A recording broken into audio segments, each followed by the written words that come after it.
Hello everyone, আসসালামু আলাইকুম। সবার কি অবস্থা, কেমন আছেন? আই হোপ সবাই অনেক বেশি ভালো আছেন। আলহামদুলিল্লাহ, আল্লাহর অশেষ রহমতে আমরা কিন্তু অনেক ভালো আছি। তো আপনারা যারা আমার রেগুলার ভিউয়ার্স তারা হয়তো বা জানেন যে আমার খালা শাশুড়ি অসুস্থ। ওনাকে হাসপাতালেও দেখতে গিয়েছিলাম, এখন বাড়িতে আনা হয়েছে, তো বাড়িতেও দেখতে গেলাম। তো যাই হোক, এই তো আসার সময় একটু চারপাশের ভিউটা একটু ভিডিও করতেছিলাম। মানে এত সুন্দর, এটাকে আর কি আমাদের এদিকে আর কি মখশবিল বলা হয়। মানে বর্ষাকালে তো আরও বেশি সুন্দর লাগে, পানি থই থই করে, অনেক ভালো লাগে। তো এখনও ভালো লাগতেছিল। তো এখানে অনেকগুলো কচুরি পানা দেখে আমার অনেক ভালো লাগতেছিল। ছোটবেলার কথা মনে পড়ে গেল। এই কচুরি পানা দিয়ে যে কত খেলা করছি তার কোনো হিসাব নেই। আর এখনকার বাচ্চারা তো এগুলো চোখেও দেখে না। আমার মনে হয় আমার মেয়ে তো কচুরি পানা কি এটা তো মনে হয় জানিই না। তো যাই হোক, কথা বলতে বলতে কিন্তু বাসার কাছেই এসে পড়ছি। দেখা যায় কি, আপনার যে কোনো জায়গায় যাওয়ার টাইমে যতটা সময় লাগে, আসার টাইমে কিন্তু অত বেশি সময় লাগে না। সেটা যে কোনো জায়গায় হোক না কেন, আমার মনে হয়, আমার পার্সোনালি মনে হয় যে যাওয়ার টাইমটা মনে হয় একটু বেশি লাগে, আসার টাইমেও হয়তো একটু তাড়াতাড়ি আসা যায়, আমার মনে হয় আর কি। তো যাই হোক, বাসায় এসে এরপরে তেমন আমি কোনো ভিডিওই নিইনি। ভিডিও না নেওয়ার একটাই কারণ, ভালো লাগতেছিল না। আস্তে আস্তে প্রায় 3টা, 3:30টার উপরে মানে বেজে গেছে। তো আর যেহেতু দুপুরে খাওয়া দাওয়া করছি, তো তেমন কিছু রান্না ছিল, সকালে রান্না করে গেছিলাম, ওগুলি এসে আর কি খাওয়া দাওয়া করছি। আর তেমন কোনো ভিডিওই নিইনি ওদিন। তো শুধু খালি আসার একটু ভিডিও নিচ্ছি, তো ভালো লাগতেছিল না, তো এই কারণে আর তেমন কোনো ভিডিওই নেইনি আমি। তো এই তো, আর একটু ভিডিও দেখিয়ে দিলাম ভিডিও করে। তো যাই হোক, এটা পরের দিনের ভিডিও। আমি কিন্তু আসার টাইমে কিন্তু জাম্বুরা নিয়ে আসছিলাম। তো একটা জাম্বুরা আমি দেখতেছিলাম, জাম্বুরাটার ওজন কিন্তু অনেক ছিল।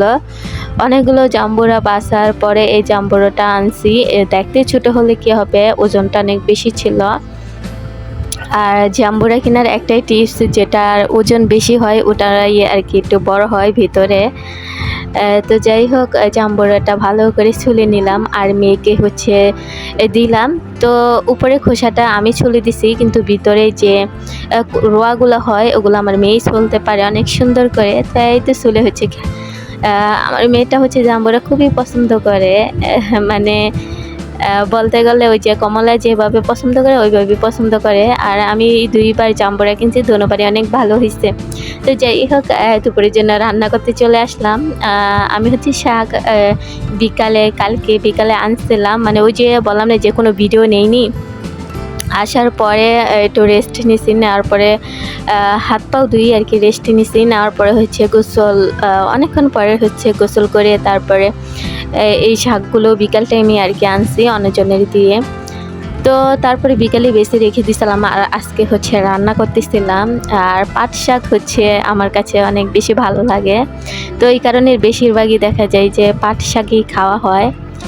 তো যাই হোক, পাট শাকটা ভালো করে একটু সিদ্ধ করে নিলাম। এখন কাঁচামরিচ, রসুন, পেঁয়াজ দিয়ে ভালো করে বাগার দিলি মজাদার পাট শাক রেসিপি তৈরি হয়ে যাবে।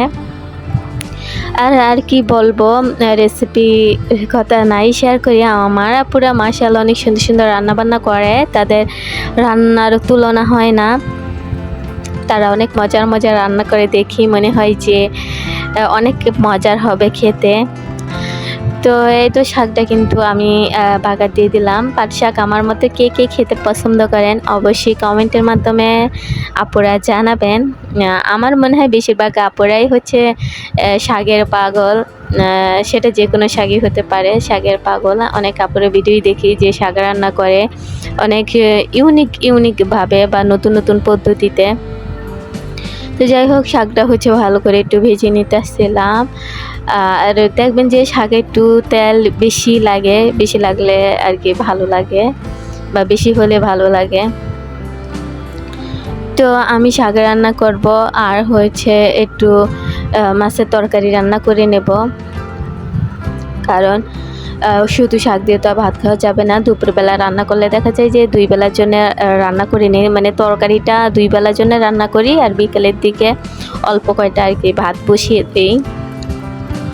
তো শাকটা হচ্ছে রান্না করার পরে আমি কিন্তু তরকারিও রান্না করে নেব, আর অফ ক্যামেরায় হচ্ছে আমি কুটে বেছে রান্নাও করে নিছি, লাস্টের দিকে একটু ভিডিও নিছি। দেখা যায় যে কাজের যখন বেশি চাপ হয় তখন কিন্তু ভিডিও নেওয়া হয় না। তো এর ফাঁকে আমি তরকারি বসিয়ে দিয়ে ঘর মোছা, মেয়েকে গোসল করানো, অনেক কাজই করে নিছি, থালা বাসন ধোয়া। ওই যে বললাম না, সব কিছু ভিডিও নিতে সবসময় বেশি চাপ হলে দেখা যায় যে ভিডিও নেওয়া সম্ভব হয় না। তো আজকের অবস্থাটা আর কি ওরকমই হয়েছে, মানে এত কাজ করছি যে ওই কাজগুলোর ভিডিও নেওয়া হয়নি। আর এমনিতেও কিন্তু আমি তেমন ভিডিও নেই না, শুধু খালি রান্নার ভিডিওগুলি শেয়ার করি। তো যাই হোক, এই তরকারিটা কিন্তু রান্না শেষ, তো শেষের দিকে আমি একটু ভিডিও নিয়েছিলাম, ওইটারই হচ্ছে শেয়ার করলাম আপুদের মাঝে। তো এই তো তরকারিটা কিন্তু মাশাআল্লাহ ভীষণ মজার ছিল, আর কালারটা দেখতে তো বুঝতেছেন যে তরকারিটা কিন্তু অনেক মজার হয়েছে। আর বিশেষ করে কি আমরা কিন্তু তরকারি ঝাল ঝাল টাইপের খাই, এ কারণে দেখা যায় যে আমার মেয়েটা খেতে পারে না। না হলে যদি একটু কম ঝাল খেতাম তাহলে কিন্তু এই তরকারি দিয়ে আমার মেয়ে ভাত খেতে পারতো, কিন্তু ওই যে বেশি ঝাল খাই ওই কারণে আর কি আমার মেয়েটার জন্য মাঝে মধ্যে আলাদা করে তরকারি রান্না করতে হয়, না হলে এই তরকারিটায় মানে সবজি না নিলেও মাছটা নিয়ে খাওয়ানো যায় আর কি, ওইভাবে বা ভেজে রেখে দিতে হয়। তো যাই হোক, এরপরে হচ্ছে দুপুরে এত পরিমাণে গরম পড়ছে আর কি বলবো, তো একটু চালতা মাখা করে সবাই মিলে খেলাম। খাওয়ার পরে হচ্ছে চুলাটা পরিষ্কার করে নিতেছিলাম, রান্নাবান্না শেষ। তো রান্নাবান্না শেষে চুলাটা সুন্দর করে একটু ক্লিন করে নিতেছিলাম। আর আমি কিভাবে চুলা পরিষ্কার করি এটাই হচ্ছে আজকে আপুদের মাঝে শেয়ার করব। যেহেতু দেখা যায় যে আমি কিন্তু সংসারে কিন্তু অনেক কাজকর্ম থাকে, দেখা যায় যে সব কাজকর্ম আপুদের মাঝে শেয়ার করা সম্ভব হয় না।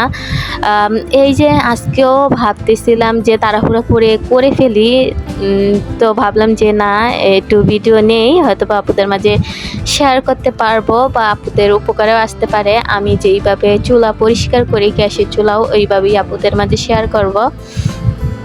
আপনারা কিন্তু আমার আপুরা কম বেশি সবাই কিন্তু সালি চিনে, যারা মাটির চুলায় রান্না করেন তারা তো অবশ্যই জানেন সালি কি, মানে ওই সালি দিয়ে বেশিরভাগ তিলের সালি হলে তো আরও বেশি কথা নেই, ওই সালি আর সাথে হচ্ছে ডিটারজেন্ট পাউডার, দুইটাই মিক্স করে আপনি একটু ডলবেন ঝা দিয়ে। ডলার পরে দেখবেন একেবারে নতুন হয়ে গেছে, নতুনের মতো জকজক করবে চুলা। তো আমার চুলাটার অবস্থাটা কি ছিল আর কি থেকে কি হলো সেটাই দেখতে থাকেন। তা আমি এভাবে হচ্ছে কিছুক্ষণ আর কি ডলে নিলাম, ডলে নেওয়ার পরে দেখতেছি যে বেশিক্ষণ ডলও লাগে নাই আমার, একেবারে ফর্সা হয়ে গেছে, মানে একেবারে চিকচিক করতেছিল, এতটা সুন্দর হয়েছে। তো তাই আপনারা দেখলে হয়তো বা বুঝতে পারতেছেন কতটা সুন্দর হয়েছে। চাইলে কিন্তু এইভাবে পরিষ্কার করতে পারেন, এই সালি আর ডিটারজেন্ট একসাথে দিলে কিন্তু পরিষ্কার করতে বেশি সময় লাগে না, অল্প সময়তে অনেক সুন্দর পরিষ্কার হয়ে যায়। তো এই কারণে আপুদের মাঝে শেয়ার করা, অবশ্যই আপুদের উপকারে আসতে পারে। তো এই তো পরিষ্কার কিন্তু মাশাআল্লাহ অনেক সুন্দর হয়েছে, অল্প সময় অনেক সুন্দর করে পরিষ্কার করে নিলাম। খুবই অল্প সময়, মাত্র আমার মনে হয় কয়েক মিনিট লাগছে পরিষ্কার করতে, বেশি সময় লাগেনি। তো যাই হোক, এই তো আজকের ভিডিওটা এই পর্যন্তই। নতুন কোনো ভিডিও নিয়ে আপুদের মাঝে চলে আসবো। সকল আপুদের সুস্বাস্থ্য কামনা করে আজকের ভিডিওটা থেকে বিদায় নিয়ে নিতেছি। নতুন কোনো ভিডিওতে দেখা হবে। আল্লাহ হাফিজ।